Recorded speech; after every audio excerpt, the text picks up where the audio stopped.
प्रश्नावली है 8.2। तो यहाँ पर आपके क्वेश्चन में दे रखा है कि किसी की जो वेतन है ना उसमें 10% की वृद्धि कर दें। वृद्धि करने के बाद नया वेतन ये हो जाए। इसका मतलब इसके अंदर वृद्धि ऑलरेडी जुड़ी हुई है। मान लो कि पहले 1,50,000 थे और 4,000 वृद्धि जुड़ी हुई। तो यहाँ पर जो भी रुपए थे ना, पता नहीं कितने थे, मैं ऐसे लिख रहा हूँ कि मतलब मूल वेतन मतलब पहले कितना मिलता था और वृद्धि, इसके अंदर दोनों जुड़ा हुआ है। ये नया वेतन है। आप इसमें मूल वेतन, अगर आप नया वेतन अगर निकालते हैं ना, मैं अगर यहाँ निकाल देता हूँ कि नया वेतन मतलब क्या हो गया, मूल प्लस इसमें जो आपकी वृद्धि है ना, दोनों मिलाकर,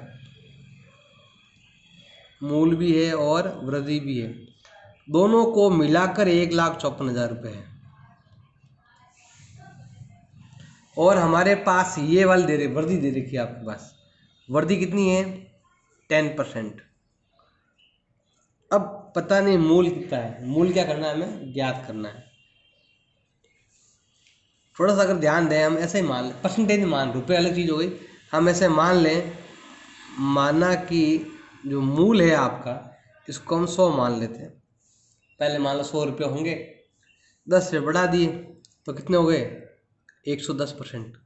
ये जो मैंने माना ना मूल, ये मैंने परसेंटेज वाला माना है। परसेंटेज माना कि ये कितना हो गया आपके, ये हो गया अभी आपके 100 मान लिया, 10 वृद्धि हो गई तो कितना हो गया। अब मान लो कि आप पहले 100 रुपये कमाते थे, अब आपके जो बॉस है उसने 10 रुपये बढ़ा दिए, आप खुश हो जाओगे भाई 110% हमें मिल रहे हैं। अब यहाँ पर देखो एक फॉर्मूला है, सूत्र का भी आपको थोड़ा ध्यान रखना है। सूत्र है ये वाला, दिया बटा दिया इंटू ज्ञात करना। दिया मतलब गिवन, सवाल में जो दिया हुआ है बटा दिया हुआ।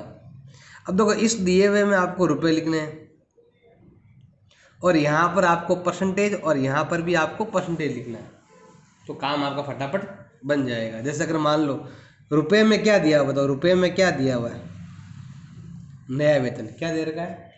इसका मतलब सूत्र क्या हो गया आपके, सूत्र हो गया नया वेतन किसमें, रुपए में, बटा नया वेतन किसमें, परसेंटेज में, इनटू मुझे क्या करना है, ज्ञात करना है। जैसे नया वेतन कितना है मेरा नया वेतन कितना है, 1,00,000 रुपये में बताना है। रुपये में कितना है, 1,54,000। और यही नया वेतन मेरा परसेंटेज में कितना है, 110। मुझे ज्ञात क्या करना है, मुझे ज्ञात करना है मूल वेतन, और मूल कितना है, 100। ऐसे अब कटो तो काट दो, तो ये उत्तर आपका आ जाएगा 1,40,000 रुपये। ये आ गया आपका मूल वेतन। कटो तो काट देंगे तो आ जाएगा आपके, क्योंकि 11 का भाग यहाँ जाएगा नहीं एक बार, फिर 4 बच जाएगा, फिर जाएगा 4 बार, 1,40,000 आ जाएगा। ये तरीका है करने का, अगर सूत्र से करो तो ये सूत्र है। नहीं तो परसेंटेज वाले से करो, परसेंटेज से भी कर सकते हो, आएगा लास्ट में जाकर यही पॉइंट आएगा। कि हम क्या करते हैं, एक तरीका और भी है, ऐसा लिख देंगे। देखो यहाँ पर देखो ध्यान देना, मैंने परसेंटेज लिया हुआ ना, वो परसेंटेज मूल लिया हुआ है, मैंने माना हुआ है। अब ऐसे मैं मानता हूँ, माना मेरा मूल वेतन, या मेरा जरूर नहीं, आप लिख दो, माना कि मूल वेतन कितने रुपए हैं, x रुपए हैं। कितने रुपए हैं, x रुपए। और अगर मैं वृद्धि कर दूं तो बताओ कितना हो जाएगा, 110% हो जाएगा। तो अगर ये कह रहा है कि अगर मैं x का 110% निकालूंगा, मूल का कितना निकालूँ मैं, 110, तो मेरा नया वेतन आता है 1,54,000। 10 नहीं, 110, क्योंकि हमारे पास जो 154 है ना, वो 110 दे रखा है, ना कि 10 दे रखा है। अब यहाँ पर हम उसको लिखते हैं ना, तो ये होता है x इंटू 110 बटा 100 बराबर 1,54,000। अब उधर जाएगा उल्टा हो जाएगा, तो मेरा जो x है ना वो ये हो जाएगा, उल्टा हो जाएगा, मतलब 100 पर 110 नीचे, ऐसे कर देना, जैसा आपकी इच्छा हो। जैसे हम इसको 8.1 की तरह भी कर सकते हैं, या भी सबसे बेस्ट बताओ, दिया बटा दिया इंटू ज्ञात करना, given upon given into find, ऐसे भी कर सकते हो। और भी कोई तरीका आता है तो और तरीका भी आप ले सकते हो। बस ये चीज़ आपको हमेशा ध्यान रखनी है कि हमारे पास जो रुपए में दे रखा है वही आपको परसेंटेज में लाना जरूरी है। अब आप कहोगे सर मूल्यतन मैंने यहाँ भी मान लिया, यहाँ भी मान लिया, ये माना हुआ रुपए में है और ये माना हुआ परसेंटेज में, तो ये ध्यान रखना। परसेंटेज बात अलग होगी, रुपये में बात अलग हो गई। 100 मान लिया, इसका 100 तो ऐसे ही मानना मैंने। 100 एक ऐसा वैल्यू जिस पर कितने परसेंट निकालो उतने होता है, 100 का 10 निकालो का 10 ही होता है, इसलिए मैंने यहाँ पर 100 लिया है। वरना आपको ये दिए वाले फॉर्मूले से भी कर सकते हो, नहीं तो फिर उस वाले फॉर्मूले से भी। अब ये ध्यान रखना है कि जो रुपये इधर लिख रहे हो वो परसेंटेज ही यहाँ पर होना चाहिए सामने वाले, ऐसे। क्वेश्चन नंबर 2 आपके दे रखा है, रविवार को 845 व्यक्ति चिड़ियाघर गए। रविवार को 845 लोग गए और सोमवार को केवल 169 व्यक्ति गए। ये तो है रविवार को और ये है आपके सोमवार, क्योंकि सोमवार को छुट्टी होती नहीं तो सभी काम पर जाते हैं तो कम गए, क्योंकि पेरेंट्स जाएंगे तो बच्चे जाएंगे साथ में। अब चिड़ियाघर की सैर करने वाले व्यक्तियों की संख्या में सोमवार को कितने परसेंट कमी हुई, तो यहाँ पूछा कितने परसेंट कमी हुई, तो पहले रुपये तो निकाल लो। तो परसेंटेज कैसे ज्ञात करेंगे हम, 8.1 की तरह ज्ञात कर लेंगे। तो पहले देखो यहाँ पर ज्ञात करते हैं, रविवार को व्यक्ति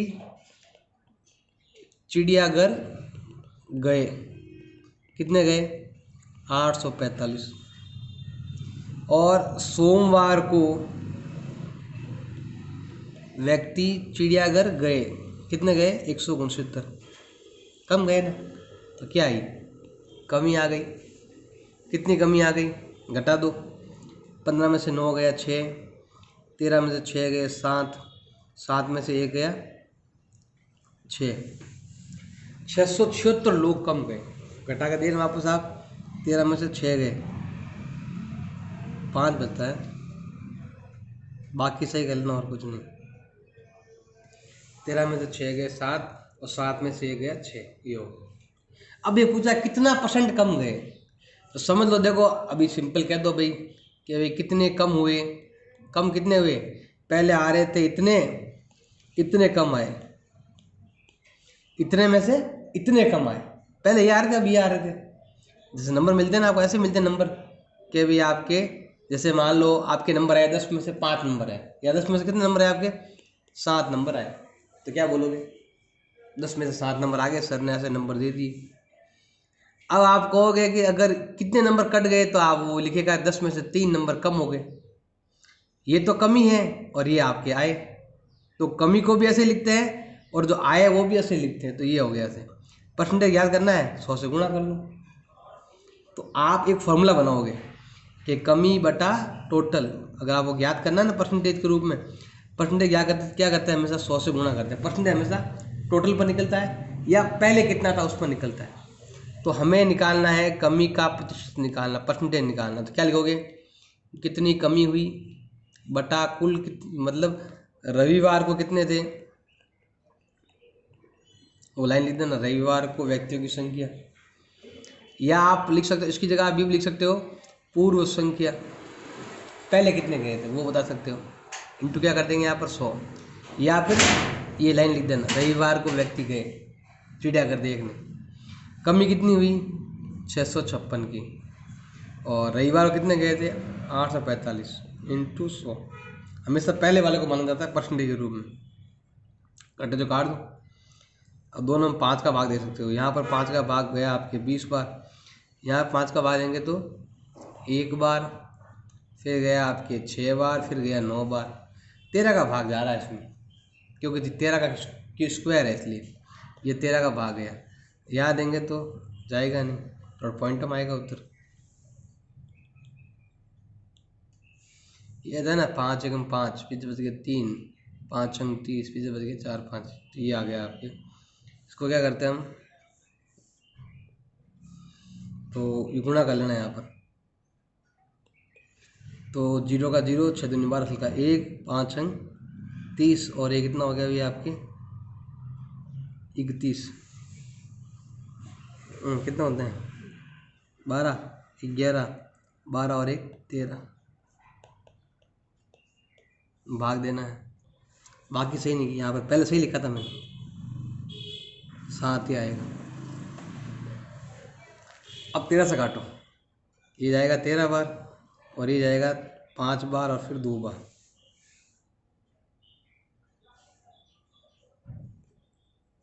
तो कितना हो जाएगा? 13 का भाग दो 4 बार, कितना आएगा? 80%। यहाँ से कर लेना, 7 ही था पहले, घटाया सही नहीं, ऐसे क्या आ जाएगा? 80%। इसको निकालने की जरूरत नहीं है, ये बात। अब हम कमी निकाल लेंगे। तो कमी कितनी है ये आपके? पहले 6 आ जाएगा, घटाओ 7 आ जाएगा और फिर आपके 6 आ जाएगा। अब परसेंटेज, अगर आपको कमी का परसेंटेज निकालना है तो क्या हो जाएगा? सिंपल है, कितनी कमी हुई और उससे पहले कितना मूल्य था, मतलब रविवार को ऐसे याद कर सकते हो, ये लिख दो लाइन, रविवार को चिड़ियाघर देखने आए वो वाले व्यक्ति, इंटू क्या कर देंगे यहाँ पर हम? 100 कर देंगे। तो कमी कितनी हुई? 676 की। रविवार को कितना है? 845 इंटू 100। दोनों में 5 का भाग जा रहा है इधर इधर, तो 5 का भाग यहाँ पर जाएगा आपके 20 बार और यहाँ पर 1 बार, फिर 3 बच गया तो 6 बार, फिर ये आपके 9 बार। 169 में केवल 13 का भाग जाता है, तो 13 का देंगे यहाँ पर 13 बार, यहाँ पर 13 का भाग देंगे तो 13 पंजे 65, 2 बच गए तो 2 बार। तो क्या आया अभी आपके? 52 इंटू 20/13, ये भाग जाएगा आपके 4 बार। ये आ गया अभी आपके 80% कमी हुई। 80% ये क्या हो गई? आपकी कमी हो गई। यस। क्वेश्चन नंबर 3 आपके दे रखा है, एक दुकानदार 2400 रुपये में 80 वस्तुएं खरीदता है।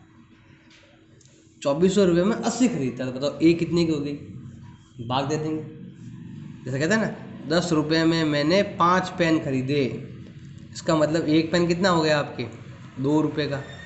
तो हमें ऐसा भाग देना पड़ेगा ताकि आपको एक वस्तु का मूल्य ज्ञात हो जाए।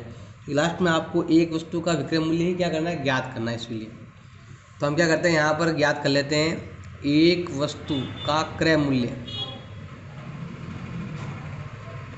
क्रय मूल्य, क्रय मूल्य मतलब कितने में खरीदा, परचेज प्राइस, कॉस्ट प्राइस भी कह सकते हो, सीपी याद कर लो। तो कितना हो जाएगा? 2400 में भाग देंगे हम 80 का, काट दो तो हमारा उत्तर आ जाएगा 3 बार भाग गया 30 रुपये, मतलब एक वस्तु 30 रुपये की है। अब कितना कमाना चाहते हो, उस पर लाभ कमाना चाहते हो 16%। लाभ मतलब होता है ज़्यादा कमाना, हानि मतलब होता है कम कमाना, ज़्यादा मतलब जोड़ दो। अब देखो आपको लाभ कमाना चाहते हो, वो परसेंटेज जो मैंने बताया था फॉर्मूला उसी हिसाब से निकाल लेंगे हम। मुझे निकालना है लाभ, लाभ कितना है? 16% है। किसका? इस वस्तु का। तो अगर आपको लाभ ज्ञात करना है, लाभ कितना है? जितने की वस्तु है उसका 16% लाभ है। तो हम क्या करते हैं भाई, 30 का 30 का इंटू 16/100, कटे जो काट दो, तो ये हो गया 16×48/10, ये आएगा 4.8 रुपये या 4.80 रुपये भी कह सकते हो, 4 रुपये 80 पैसे। ये क्या हो गया? एक वस्तु पर लाभ हो गया। अब मुझे विक्रय मूल्य ज्ञात करना है। विक्रय मूल्य का मतलब होता है कितने में बेचा, कितने में सेल किया। तो अभी मैं कितने में लेके आया था? 30 रुपये में लेके आया था, और मैं कितना रुपये कमाना चाहता हूँ? 4 रुपये 80 रुपये कमाना चाहता हूँ। जैसे होता है ना पेन, दुकानदार लेके आता है 2 रुपये में, 1 रुपये अंदर जोड़ कर 3 रुपये में आपको बेच देता है, तो रुपये क्या हो गया? लाभ हो गया। तो हमें भी क्या करना है, इतने में मैंने खरीदा, इतना मैं कमाना चाहता हूँ, तो मुझे कुल कितने रुपये लेने पड़ेंगे? 34 रुपये और 80 पैसे। ये रुपये मुझे उससे लेने हैं अगले से। तो ऐसे आपको पहले एक वस्तु का निकाल लो, फिर लाभ निकाल लो, लाभ और मेन मूल्य को जोड़ दो, तो आपका सेलिंग प्राइस आ जाएगा। आपको इतने में बेचनी है ताकि आप इतने रुपए कमा सको। इसका एक तरीका और भी है, आप क्या करो, पहले 2400 को 16% निकाल लो, फिर जोड़ दो, और आप जो भाग अब दे रहे हैं 80 का, वो भाग बाद में दे देना। तो भाग तो देना पड़ेगा 80 का, चाहे पहले भाग दो या फिर यहाँ पर आने के बाद भाग दो। यहाँ पर आने के बाद ही भाग दे सकते हो। अगर मैंने पहले भाग नहीं दिया तो यहाँ पर रुपये बहुत ज़्यादा आएंगे, इसलिए इस चीज़ आपको थोड़ा ध्यान रखना। और कुछ नहीं, मैंने पहले ही भाग दे दिया तो नंबर थोड़े छोटे हो गए, तो थोड़ा ईजी हो गया काटना वगैरह, गुणा वगैरह। अगला क्वेश्चन आपके दे रखा है, चौथा क्वेश्चन। एक वस्तु का मूल्य है 15,500 रुपये। मान लो कि आपने कोई चीज़ इतने में खरीद ली, उस पर आपने फिर मरम्मत की, खर्चा लगाया, और जैसे मान लो पुरानी गाड़ी खरीद लिया आपने, कोई खटाला गाड़ी खरीद लिया आपने पुरानी गाड़ी, उस पर इतना रुपये रिपेयरिंग का खर्चा कर दिया, तो अब वो गाड़ी आपके दोनों की रेट मिलाकर पड़ी, इतने में ली, इतना खर्चा कर दिया, तो आपकी गाड़ी 15,950 रुपये में आपके बिल्कुल ठीक ठाक आपके घर पर आ गई। फिर आपने उस पर लाभ कमाना चाहते हो तो कितने में बेचना पड़ेगा। तो सेम क्वेश्चन है, तो थोड़ा सा इसमें ये खर्चा एक्स्ट्रा आ गया, वरना पहले वाले क्वेश्चन की तरह ही है आपके। तो क्या लिखेंगे यहाँ पर, ये लिखेंगे एक वस्तु का मूल्य, प्राइस ऑफ वन पीसेस दे रखा आपके 15,500 रुपये। फिर आपने उसके ऊपर कर दिया खर्चा कर दिया 450 रुपये का। तो अब जो भी आपके गाड़ी लेके आए हो या कुछ भी लेके आए हो, तो वो आपके अब जो रेट है वो 15,950 रुपये हो गई। तो ये आपको खर्चा साथ में जोड़ना पड़ेगा, तब जाके होगा, क्योंकि जो भी व्यक्ति माल को भी खरीदता है ना, वो हमेशा क्या करता है, खर्चा अंदर ऐड करता है ताकि वो कुछ कमा सके। अब ये हो गया आपके बेचने लायक, ये हो गया आपके लागत मूल्य, कॉस्ट प्राइस हो गया। अब आप कमाना चाहते हो लाभ, लाभ कितना कमाना चाहते हो, 15% लाभ कमाना चाहते हो। ये तो परसेंटेज में है, मुझे रुपयों में निकालना है, तो मुझे ज्ञात करना है लाभ, वो भी रुपयों में ज्ञात करना। कैसे ज्ञात करेंगे, लाभ कमाना चाहते हैं किस पर, कॉस्ट प्राइस पर, तो ये हो जाएगा 15,950 का 15% अगर आप निकालोगे तो आपको लाभ मिल जाएगा रुपये में। निकाल लो, सॉल्व करो, तो 15,950 इंटू 15/100, तो 0 से 0 कट गया, भाग दे दो 5 का भाग, यहाँ 3 बार, यहाँ पर 2 बार, सॉल्व करो, 5 या 15 असल का 27 और 1 28, 2 और 45 और 2 हो गए अभी आपके 47/2। अब भाग दो तो आपके लाभ आ जाएगा, एक बार 2 बार भाग गया, फिर 3 बार भाग गया, फिर 9 बार भाग गया, फिर 2 बार गया, फिर 0.5 रुपये, ये लाभ हुआ है। एक मुझे क्या ज्ञात करना है, विक्रय मूल्य ज्ञात करना है। विक्रय मूल्य कैसे क्या करना है, जितने में आपने खरीदा क्या उसकी लागत है, प्लस आपने लाभ उसमें जोड़ लो। लागत आपकी आई थी 15,950 रुपये, ये रहा, और लाभ आया है आपके 2,392.50 रुपये। दोनों को जोड़ लेते हैं, उत्तर आ जाएगा आपके, तो जोड़ो तो देखो 0.50 तो है ही, 2 का 2, 9 और 5 14 असल का 1, और 9 और 3 12 और 1 13 असल का 1, 15 और 2 17 और 1 18, 18,342.50 रुपये में बेचोगे तो इतना लाभ कमाओगे। ये आपका मेन कॉस्ट हो गया। क्वेश्चन नंबर 5 आपके दे रखा है, ये VCR और एक टीवी है, प्रत्येक को 8,000 में खरीदा, VCR भी 8 की, टीवी भी 8 की, अब इसको वापस बेच रहे हैं। तो देखो हमने खरीदा है तो दुकानदार को क्या होगा, लाभ होगा। क्या लाभ हुआ दुकानदार को, VCR को उसने कमाया 4% हानि, कमाया नहीं उल्टा गवा दिया, और टीवी पे कमाया उसने 8%। तो बताओ फिर कुल कितना, यहाँ खरीदा, यहाँ क्रय मूल्य दे रखा, विक्रय मूल्य दिया बनी, क्रय मूल्य दे रखा, थोड़ा ध्यान रखना पड़ेगा आपको। तो ये बताना है पूरे लेन देन में कितना कमाया उसने, पूरे लेन देन में कितना % कमाया। अगर मैं शॉर्ट में निकालूँ तो यहाँ कमी हुई, यहाँ पर वृद्धि हुई, इधर 4 रुपये गवाए, इधर 8 रुपये कमा लिए, तो बताओ कुल कितना रुपया उसके हाथ में आया, 4। लेकिन जो 4 है ना वो 2 चीज़ों का है, VCR का भी है और टीवी का भी है। लेकिन हमें पूरे लेन देन में लाभ जब भी ज्ञात करना हो, पूरे लेन देन में मतलब दोनों का करना है, तो दोनों का करना है तो 2 का भाग दे दो। ज़्यादा क्या, लाभ ज़्यादा है ना, इसीलिए आप क्या आएगा, 2% क्या आ गया आपके, लाभ आ गया।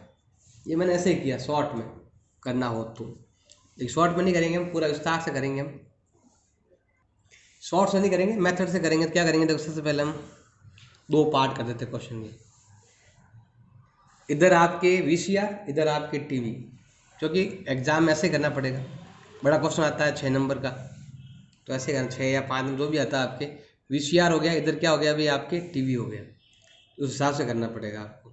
तो यहाँ पर क्रय मूल्य दे रखा है, तो यहाँ पर लिखेंगे वीसीआर का क्रय मूल्य, या खरीदा हुआ मतलब यही होता है, वीसीआर का क्रय मूल्य कितना दे रखा है, 8,000 रुपये। परचेजिंग प्राइस दे रखी है, कॉस्ट प्राइस। अब देखो वीसीआर पर क्या कर रहा है, वो हानि कर रहा है, कितना परसेंट, 4%। ये हो गया भाई हानि। हानि कितना है, 4%, ये परसेंटेज में है, जबकि हानि में किस में निकालनी है, रुपये में। तो अगर मुझे निकालनी है हानि, वो भी रुपये में निकालनी है, तो हानि कितनी है, 8,000 का 4%, चौथपुरा से 8,000 का 4% हानि है। हानि मतलब कम मिलना, कम मिलना तो माइनस करना। तो पहले निकाल लो परसेंटेज, तो 8,000 इंटू 4/100, काट दो 0 से 0। इसका मतलब है 320 रुपये आपको कम मिले। कम मिले तो बताओ कितना मिला, विक्रय मूल्य निकाल लो। आपने खरीदी थी 8,000 में, आपने 320 का घाटा खाया। घाटा कब खाओगे, जब कम में बेचोगे। कितना कम में बेचोगे, 7,680 रुपये में बेचोगे। तो मतलब आपने टीवी 8,000 में लिया, इतने में बेच दिया, कम में बेचा, तो आपको लॉस हो गया। इस लॉस को रुपये में ऐसा लिखते हैं, परसेंटेज में लिखते हैं, 4% लॉस हो गया। अब ऐसे टीवी का निकालते हैं, तो हम यहाँ लिखेंगे, सेम चीज़ लिखना है। टीवी का जो क्रय मूल्य है वो कितना हो गया भाई आपके, 8,000 रुपये हो गया। और आपको हो रहा है लाभ। लाभ कितना हो रहा है, 8% लाभ हो रहा है, जबकि इस लाभ को हमें रुपयों में ज्ञात करना है। तो अगर आपको लाभ को रुपयों में निकालना है, लाभ कितना है, 8,000 रुपये का 8%। तो ये हम लिखेंगे 8,000 इंटू 8/100, 2 0 से 2 0 काट दिए। ये हो गया 8 8 64, 640 रुपये का हो गया आपके लाभ। लाभ हो गया तो विक्रय मूल्य भी ज्ञात कर लो। विक्रय मूल्य कितना हो गया, वस्तु कितने की थी, 8 की। हानि करते हैं तो रुपये माइनस करते हैं, लाभ करते हैं तो रुपये जोड़ते हैं, 640 जोड़ देंगे तो कितना हो गया, 8,640। ये तो विक्रय मूल्य आएगा। क्रय मूल्य ऊपर दे रखा ऑलरेडी, विक्रय मूल्य भी आपके आ रखा है। अब आपको लाभ हानि ज्ञात करना है, तो अब पता ही है ज़्यादा, देखो लाभ ज़्यादा है ना। तो अब क्या करते हैं, यहाँ पर पहले लेते हैं दोनों का पहले विक्रय मूल्य ले लो, इसको जोड़ लो, इसकी और इसकी जोड़ कर लेंगे, तो वो होती है आपके 16,320 रुपये, क्योंकि 320 का फर्क है ना, ये होगी 16,320। और अगर मैं दोनों का क्रय मूल्य लूँ, जो दोनों साथ में ज्ञात करना है ना, तो क्रय मूल्य दोनों का साथ में, तो ये कितने का है, 8 का, ये भी कितना 8, इन दोनों को भी जोड़ लो, कितना होता है 16,000, क्योंकि हम दोनों का ज्ञात करें इसलिए 16,000 रुपये हो गए। मैंने कोई चीज़ 16 में खरीदी, 16,320 में बेच दी, तो मुझे क्या हुआ, फायदा हो गया, लाभ हो गया। कितना लाभ हुआ, 320 रुपये का लाभ हो गया। अब इस लाभ को हमें परसेंटेज में निकालना है। लाभ को क्या निकालना, परसेंटेज में, तो मैं यहाँ लिखता हूँ लाभ प्रतिशत। सूत्र क्या ज्ञात करने का, लाभ बटा क्रय मूल्य इंटू 100। हमेशा भाग में यहाँ पर क्रय मूल्य ही आएगा, ये चीज़ आपको ध्यान रखनी। तो देखो लाभ कितना, 320 रुपये, क्रय मूल्य कितना, 16,000 रुपये, ये कुल लाभ है, यहाँ पर भी कुल आएगा। ये आपके दोनों का लाभ है, तो क्रय मूल्य भी दोनों का आएगा, इंटू 100 कर देंगे, तो 0 0 काट दो, यहाँ भी काट दो, भाग 2 कितनी बार आएगा, 2% लाभ। और ये मैंने पहले ही बताया था, स्टार्टिंग में बता दिया कि 2% लाभ आने वाला है। तो ऐसे आपको इस क्वेश्चन को करना है, थोड़ा सा हार्ड रहेगा। पहले लाभ रुपये निकालो, फिर विक्रय मूल्य निकालो, फिर दोनों को निकालो, फिर यहाँ पर दोनों का लाभ परसेंटेज में निकालना है।